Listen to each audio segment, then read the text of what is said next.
그래서 이제 우리가 오늘서부터 시작해서 이제 진짜 서비스 디자인 각각의 단계를 갖다가 진행을 갖다 할 거고요. 이제 이 각각의 단계는 아마 처음에 우리가 서비스 디자인 수업을 갖다가 연세대학교에서 시작했었을 때가 지금부터 한 10몇 년 전이에요. 근데 그때는 이런 기법을 갖다 이야기한 사람들이 별로 많지 않았지만 요새는 굉장히 많은 기관이나 또는 클래스에서 이와 유사한 방법들을 갖다 많이 이야기를 하는 것 같아요. 그래서 어떤 의미에서는 이제 그 책이나 클래스에서 배웠던 사람들한테는 복습의 기회가 될 수도 있을 것 같고, 또 한편으로 사실은 나는 어떤 생각이 드냐면 이거를 클래스에서 배우거나 책에서 읽거나 하는 것보다도 실제로 얼마나 간절하게 이걸 해봤느냐라는 게 훨씬 더 큰 차이를 나타내는 것 같아요. 그래서 이제 오늘 클래스에서는 그 얘기를 갖다 좀 같이 해봤으면 좋겠어요. 아마 굉장히 익숙한 사람들이 많이 있을 거예요. 이게 이제 더블 다이아몬드 프로세스라고 하는 그 UK의 디자인 카운슬에서 제안을 했던, 이건 엄밀하게 의미하면은 꼭 서비스 디자인에만 적용되는 방법론은 아니고요. 일반적으로 우리가 어떤 프로젝트를 시작을 할 때 새로운 서비스든 새로운 프로덕트든 또는 어떤 기존의 거를 개선하는 작업이든 어떤 작업을 하든지 간에 우리가 그 디자인 띵킹이라고 하는 사조를, 그건 어떤 의미에서 약간의 필로소피 같은 건데, 디자인 띵킹이라고 하는 그런 사조를 적용할 수 있을 구체적인 방법으로 제시를 했던 거예요. 그런 걸 제시를 했던 거고, 근데 우리 입장에서 보게 되면은 이 방법이 특히 서비스 디자인을 하는 데에 유용하게 적용될 수 있을 거다 하는 생각을 했어요. 한 십몇 년 전에. 그래서 그러면은 이 방법을 갖다 써서 실제로 서비스 디자인에 한번 특화시켜보자 하는 생각을 했고, 마침 그때 영국계 디자인 컨설팅 회사하고 미국 디자인 컨설팅 회사하고 두 군데하고 같이 협업을 할 일이 있었댔어요. 그래서 이제 그 영국 회사하고 미국 회사하고 같이 협업을 하면서 그러면은 이걸 갖다가 이렇게 우리 한번 적용해서 해봅시다 해가지고 프로젝트들을 갖다가 한 두세 개를 같이 했었어요. 십몇 년 전이죠. 그래서 이제 그 한 두세 개 같이 하면서 이 방법들을 갖다 서비스 디자인에 조금 더 특화시켜서 우리 나름대로의 서비스 디자인에 특화된 더블 다이아몬드 프로세스를 만들었고, 이제 그걸 갖다가 매해 조금씩 업데이트하고 리뷰하면서 오늘의 버전까지 왔어요. 이제 여러분들이 오늘 우리 같이 이렇게 해볼 내용들은 그 한 십몇 년 동안 우리가 이제 쌓았던 그 서비스 디자인 방법에 한번 현재까지의 모습으로 한번 실습을 해보는 그런 시간을 갖도록 할게요. 그래서 제일 처음 시작하는 이 시점에 있고요. 이 시점에서 제일 중요한 이슈는 내가 봤었을 때는 모든 가능성을 열어놓는 거. 그러니까 이 시점에서는 피보팅도 뭐 너무 자연스럽게 일어나야 되고, 그 다음에 우리는 뭐 중고 의류를 하려고 했는데 생각을 바꿔서 로봇 서비스를 하기로 했습니다. 이래도 되는 거예요. 이 시점에서. 그리고 그래야 되는 거고. 이렇게 한 여러 가지 서비스 디자인 프로젝트를 해보고 하면서 느꼈던 것 중에 제일 큰 게, 초반에 굉장히 견실하게 견고하게 진행됐던 팀이 나중에 가서 꼭 낭패를 보는 경우가 많아요. 그게 왜냐? 이제 처음에는 본인들이 우리는 이제 보통 또 우리 학생들이 오직 바빠요. 요새 되게 바빠요. 그러니까 이제 바쁘니까 이런 수업을 딱 들으면 실라버스 딱 보고, 그래 우리 이거 하자. 팀 누구 그래서 이제 같이 들어와서 답이 다 나와 있어요. 그래서 그걸 갖다 이제 쭉 그거를 하기 위한 정당화를 열심히 해요.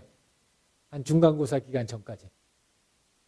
그래서 한 중간고사 기간까지 버티다가 이제 보면은 도저히 이거 가지고는 말도 자꾸만 딸리고 자기네가 이제 컬렉트했던 데이터나 이런 거하고 생각이 많이 달라지는 거예요. 그러면 이제 중간고사 기간 끝나고 나서 그때 가가지고 피보팅을 하려고 마음을 먹으면 이제 너무 많이 나온 거지. 너무 많이 진도가 나와가지고 이제 여기서 피보팅 하려고 그러면 이거 대형 사고인데 하는 생각이 드는 거예요. 그래서 이제 여러분들이 지금 막 이런 거 좀 불안해할 수 있어요. 그러니까 뭐냐, 우리는 왜 매번 만날 때마다 이렇게 서비스가 바뀌냐? 그게 너무 당연한 거예요. 그래야 되는 거예요. 이게 매번 만날 때마다 서비스가 바뀌고 막 유동적이어야지 굉장히 건강하다는 사인입니다. 이걸 나는 지금까지 서비스를 뭐 거의 수백 개를 갖다가 봐왔는데 한 번도 처음 생각했던 서비스가 끝까지 가본 경험이 없어요. 그러니까 여러분들의 지금 이렇게 갑자기 만들어진 팀에서 처음 만들어낸 아이디어가 학기 초서부터 학기 끝까지 다 갔다. 그럼 이거는 뭔가 굉장히 심각한 문제가 있습니다. 그래서 그런 측면에서 봐줘야 된다라고 생각을 하고요. 이제 우리가 이걸 통해서 만들어내고자 하는 경우는 굉장히 풍성한 데이터들. 지금 이 시점에서는 질이 중요한 게 아니라 양이 중요합니다. 그래서 얼마나 많은 데이터를 컬렉트하느냐. 그래서 예를 들면은 이 데이팅 온라인 데이팅 온라인 모바일 데이팅 서비스 하고 있는 우리 코카팀 같으면은 일주일 동안에 한 100명을 데이팅을 시켜보는 거예요. 그래서 100명을 시켜보고서 결과가 어떻게 나왔는지를 갖다 가지고 들어와야지. 그래야지 이게 있는 거지. 정밀하게 해가지고 한 사람을 집중 분석을 했습니다. 이러면은 현재 시점에서 맞지 않아요. 그래서 엄청나게 다양한 그리고 많은 양의 데이터를 컬렉션해서 그 새로운 시드 아이디어를 많이 도출하는 거예요. 그게 이 시점에서 굉장히 중요한 아웃풋이고요. 그리고 특히 이제 여러분들 중에 이 인공지능 서비스를 갖다 생각하고 있는 사람들도 있을 거예요. 특히 이제 요새 서비스 디자인은 상당히 많은 부분 AI 서비스에 초점을 맞추는 경우가 되게 많아요. 그래서 이제 그렇게 되는 경우에 특히 이제 어떻게 생각하면은 AI 서비스면 AI가 다 해주는데 뭐하러 데이터를 컬렉트를 하고 사람들을 만나고 뭐 이런 걸 하나. 그 AI 비즈니스는 요 전 시간에 했던 클래스 듣는 애들이나 하는 거지. 이걸 갖다 굳이 여기서 우리는 서비스 디자인 하는데 뭐하러 하나 싶지만 실제로 AI 서비스 디자인을 갖다 할 때는 특히 더 사람들을 많이 만나요. 그 이유가 뭐냐면 옛날에는 우리가 이제 서비스를 갖다가 딱 만들어 놓으면은 이제 그게 끝이었어요. 그럼 이제 잘 사용만 하면 돼요. 그런데 이제 AI 서비스가 되면서 어떤 현상이 발생하냐면 이제 더 이상 사용만 하면 되는 서비스가 별로 없는 거예요. 이제는 그게 아니라 사용뿐만이 아니라 해당되는 시스템을 더 정확하게 만들도록 성장도 시켜야 되고 감시도 해야 되고 같이 협력도 해야 돼요. 그러니까 과거에는 우리 그냥 간단하게 서비스 만들어가지고 한번 디플로이 하면 그걸로 몇 년 그냥 간다. 이렇게 생각했다면은 이제는 매번 매 시간마다 그걸 어떻게 업데이트하느냐, 어떻게 더 정확도를 갖다 높이느냐 이런 것들이 중요한 이슈가 됩니다. 그래서 여러분들이 특히 AI 서비스일 경우에는 이런 첫 번째 단계, 즉 많은 사람들과 만나서 이러한 중요한 시드 아이디어들이 어떠한 것이 있는지를 찾아보는 단계가 무엇보다 중요해요. 그래서 그런 내용들을 갖다가 우리가 전문 용어로 Human in the Loop이라고 해요. HITL이라고 해서 이게 이제 AI 분야나 머신러닝 분야에서 굉장히 중요한 컨셉이에요. 그 중요한 컨셉이고 이제 그 이유는 뭐냐면 현재의 AI 시스템을 가지고서 사람이 머리로만 짜서 100% 좋은 서비스를 만들어낼 확률은 거의 제로에 가까워요. 그거는 우리가 AI 서비스가 제대로 돌아갈 수 있는 충분한 데이터도 없고, 그 다음에 그거를 정확하게 프로세싱 할 수 있는 알고리즘도 없어요. 그러니까 이제 기존에 있는 데이터하고 기존에 있는 알고리즘을 가지고 사람들한테 어필할 수 있는 서비스를 만들어낸다? 이건 굉장히 어려워요. 그러니까 그러다 보니까 그러면 어떻게 해야 되냐? 이 서비스를 만들어서 그 서비스를 좀 더 좋은 완성도가 높은 그런 서비스로 만들어 나가는데 그 과정에 사람을 개입시키자 하는 거예요. 그래서 우리가 이제 어떤 서비스를 만들다 보면은 그런 생각이 아주 쉽게 잦아들어요. 뭐냐면 내가 잘 만들면 되지. 그럼 나머지는 사람들이 와서 그냥 쓰면 되지. 그게 아니라 우리 시스템이 잘 만들어지려면은 사람들로부터 어떤 인풋을 받아서 어떻게 걔를 가지고 우리의 서비스를 업그레이드 시킬까 하는 게 굉장히 중요한 이슈가 된 거예요. 그리고 이제 그게 사용자에 대한 터치 포인트가 돼요. 그래서 이런 휴먼 인더 루프에 대한 컨셉이 여러분들이 생각하고 있는 서비스 속에도 꼭 포함이 돼야 될 것 같고요. 이제 대표적인 우리 휴먼 인더 루프를 갖다 실제로 했던 우리나라 사례를 들자면 파파고 같은 경우. 그래서 파파고 같은 경우에 여러분 잘 알다시피 네이버에 있는 자연어 처리 알고리즘이고, 이 파파고를 갖다가 처음에 만들었었을 때 했던 것 중에 하나가 파파고 짐이라고 하는 걸 만들어서 트레이너가 돼달라라고 했어요. 그래서 이거는 뭐 하는 거냐? 여기에 이렇게 나와 있듯이 사용자들이 직접 참여해서, 그래서 파파고를 갖다가 좀 더 정확하고 신속한 자연어 처리 기술로 만들어주는 그런 트레이닝을 갖다 하는 결과이고요. 이거는 그러니까 명확한 얘기는 한데 좋은 방법은 아니에요. 좋은 방법은 아닌 이유가 이거는 별도의 어떤 엑스트라 에포트를 넣어서 사람들한테 봉사를 하라고 강요하는 건데 이건 그게 오래 가지는 않아요. 그러니까 그렇다면은 우리가 서비스를 디자인하는 것 속에 사람들이 좀 더 적극적으로 참여할 수 있는 그런 장치를 넣어서 그걸 가지고 서비스를 진행하는 게 훨씬 더 효과적인 방법이겠죠. 자, 그래서 AI 서비스에서도 제일 중요한 거는 실제로 우리 사용자가 어떤 생각을 가지고 있고 어떤 니즈를 가지고 있고 또 사용자를 갖다가 이 가지고 있는 페인들은 어떤 것들이 있는가 이런 걸 관찰해서 시드 아이디어를 도출하는 것. 그런 것이 이 디스커버 상태의 가장 중요한 요소고요. 크게 두 가지 얘기를 갖다가 하면은 첫 번째 이제 마인드셋, 우리가 어떤 마음가짐으로 이 디스커버 단계를 가야 되느냐. 첫 번째가 비기너스 마인드고 두 번째가 observe versus interpret. 이 두 가지에 대해서 간단하게 얘기하면 첫 번째는 초심으로 돌아가자. 이거 너무 뭐라 그럴까? 너무 당연한 얘기이긴 하지만 되게 어려웁니다.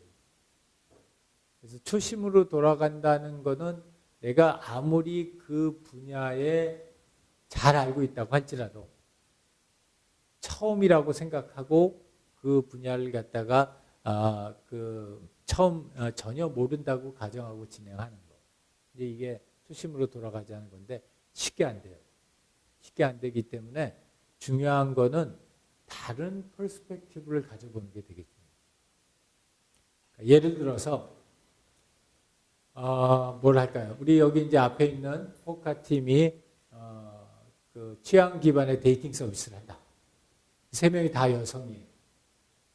남성의 취향 퍼스펙티브에서 보면 어떨까? 굉장히 다른 모습을 볼 거고, 또는 내가 지금 데이팅을 한다고 그랬을 때는 다 이성을 찾는 걸로 했는데, 그러면 이 동성 친구를 찾는다? 그럼 어떻게 될까? 나는 가끔 가다가 해보는 것 중에 하나가 이런 거꾸로 또는 입장을 바꿔서 바꾼 퍼스펙티브로 바라보는 거를 되게 좋아해요. 그래서 예를 들면 길을 가다가 똑같은 길인데 그걸 뭐라 그러던데 이렇게 가랭이 사이로 고개를 넣어가지고 거꾸로 바라보는 거 그걸 뭐라 그러지? 뭐라 그러던데. 엑서사이즈를 하자면 이게 유연하지가 않아서 잘 안 보이는데 왜 이렇게 그냥 이렇게 볼 수도 있지만 이렇게 하고 일로 해서 볼 수 있잖아요. 그걸 뭐라고 그러던데. 하여튼 있다고 치고 똑같은 길 수백 번 수천 번 간 길을 갖다가 그런 각도에서 보면은 전혀 다르게 보여요. 한번 해보세요. 집에 가다가. 근데 사람 많을 때 하세요. 사람 없을 때 하면은 위험하니까. 그래서 이런 걸 해보면은 같은 장면도 다른 퍼스펙티브로 보면 이렇게 다르게 보이는구나. 나는 운전을 하니까 운전을 할 때 가끔 가다 백밀러 통해서 지나온 길을 봐요. 그러면 굉장히 달라요. 앞에서 정면을 바라볼 때의 그 모습하고 지나가고 나서 뒷면으로 바라봤을 때 모습. 그리고 두 번째 중요한 마인드셋 중에 하나는 가급적 판단을 자제하라는 거예요. 그리고 해석을 하지 말고. 이 단계에서는 해석하거나 판단하는 게 아니라 본 거를 또는 들은 거를 그대로 정리하는 거. 그게 굉장히 중요해요. 그러니까 우리는 해석하고 판단하는 걸 빨리 하도록 고등학교, 대학교, 중학교 때 계속 트레이닝을 받았어요. 그래서 어떤 이런 로우 데이터를 보면은 되게 신경질이 나요. 뭐 이렇게 정리도 안 돼 있고 막 양만 많고 별로 내용은 없는 것 같고 그래서 막 신경질 나는데 실제로 나중에 보면은 그 디테일한 로우 데이터, 원 데이터 속에 굉장히 많은 정보들이 들어가 있어요. 근데 이제 그걸 우리가 기재를 안 하고 이 판단을 하거나 해석을 우리 나름대로 해석을 해버리게 되면은 그 안에 있는 그 굉장히 풍부한 데이터들이 다 날아가 버려요. 다 날아가 버리고 나의 해석만 남아요. 그래서 물론 해석을 넣는 건 좋아요. 그러나 로우 데이터를 갖다가 손상시키지 않는 범위 내에서 로우 데이터는 다 입력하고 나서 그 다음에 해석이나 판단을 하는 거는 좋아요. 그러나 해석이나 판단만 하는 거는 이런 디스커버 단계에서 굉장히 하지 말아야 될 그런 일이라는 거죠.